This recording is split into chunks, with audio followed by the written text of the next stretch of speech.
মেয়েদের দুটো চাহিদা, একটি হচ্ছে ভালো বর, আরেকটি হচ্ছে ভালো ঘর। একটা পেলে কিন্তু আরেকটা পায় না, আরেকটা পেলে আরেকটা পায় না। ভালো বর যদি পান তাহলে কিন্তু তার কপালে ভালো ঘর জোটে না, আর ভালো ঘর জুটলে কিন্তু ভালো বর জোটে না। তো আমাদের মেয়েদের কিন্তু স্বভাবতই ঘর সাজাতে অনেক অনেক মানে হচ্ছে যে ইচ্ছা এবং শখ, এটা আমাদের। তো অনেকের কপালে আবার জোটে না, কারণ হচ্ছে আমরা যারা নিম্ন মধ্যবিত্ত ঘরের মেয়েরা আছি তারা চাইলেও কিন্তু নিজের ইচ্ছে মতো সবকিছু আমরা কিনতে পারি না। যেমন হচ্ছে আমার খুব ইচ্ছে যে আমার সংসারটাকে আমি খুব সুন্দর করে সাজাবো, বাট কি করবো, ওই যে নিম্ন মধ্যবিত্ত। তো নিজের মতো করে নিজের ঘরটাকে সাজাতে শুধু যে দামি দামি ফার্নিচার লাগবে তা কিন্তু নয়, নিজের ক্রিয়েটিভ আইডিয়া দিয়ে বুদ্ধি খাটিয়েও কিন্তু আমরা ঘরকে সাজাতে পারি নর্মাল কিছু জিনিস দিয়ে।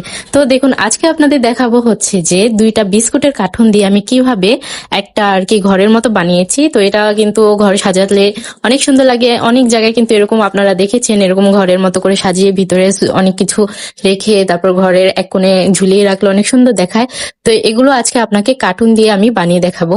জাস্ট দুইটা বিস্কুটের কার্টুন আর আরেকটা কার্টুন নিয়েছি, যেটা দিয়ে আমি এটা একটু শক্ত করব, না হলে কিন্তু এটা শক্ত না হলে কিন্তু নড়বড়ে হয়ে যাবে আর মানে ভালো মতো টিকবে না বেশি দিন। তো এটাকে দেখুন, আমি মাঝখানে দুইটা লাগিয়ে নিলাম জয়েন করে আঠা দিয়ে।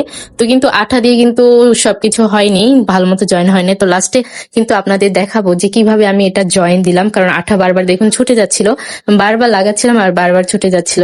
তো কি করব, তার জন্য আমি কিন্তু এটাকে অন্য পদ্ধতিতে আটকেছি, সেটা কিন্তু অবশ্যই আপনারা দেখবেন যে কিভাবে আমি আটকেছি। আপনারা দেখলে কিন্তু হাসতে হাসতে শেষ হয়ে যাবেন।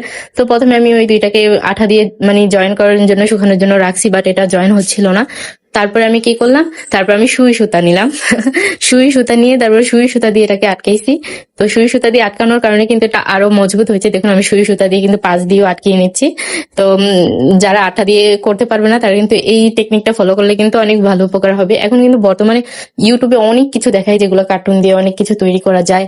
তারপরে ফেলনা জিনিস দিয়ে কিন্তু ঘর সাজানোর অনেক কিছু তৈরি করা যায়। তো আমার মতে যারা গরিব প্রো ম্যাক্স আছো, তো তারা কিন্তু এভাবে করে বানিয়ে বানিয়ে ঘর সাজাতে পারো। আমাদের যাদের স্বাদ আছে কিন্তু সাধ্য নেই, তাদের জন্য আর কি বলছি।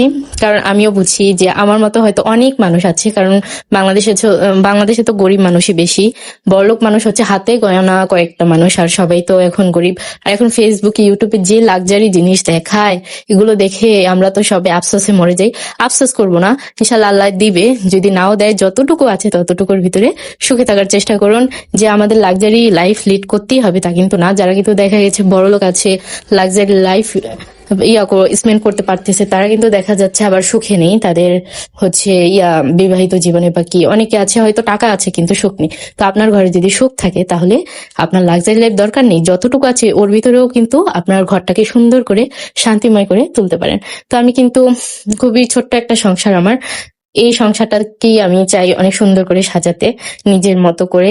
দেখুন, আমি কিন্তু চারোদিকে সুই দিয়ে কিন্তু কার্টুনটা লাগিয়ে নিয়েছি। তো কার্টুনটা কিন্তু আমার লাগানো শেষ। এবার উপরে যেই আমি কোনাকুনি এই দুইটা কার্টুন দেবো, সেটাও কিন্তু আমি দেখুন সুই দিয়েই লাগিয়েছি, কারণ এটা লাগছিল না, আঠা দিয়ে পড়ে যাচ্ছিল, যার কারণে আমি সুই দিয়ে কোনা কোনা জয়েন করে নিয়েছি। আর এটা কিন্তু অনেকটা মজবুত হয়েছে সুই দিয়ে লাগানোর কারণে।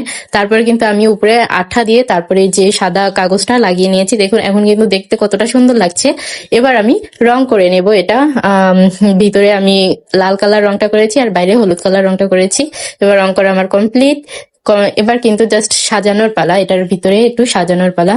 তো এবার আমি এটাকে ঝুলিয়ে দিব দেওয়ালে। তো দেখুন, আমি কিন্তু দেওয়ালটা কি সুন্দর করে সাজিয়েছি ফুল দিয়ে, প্রজাপতি দিয়ে।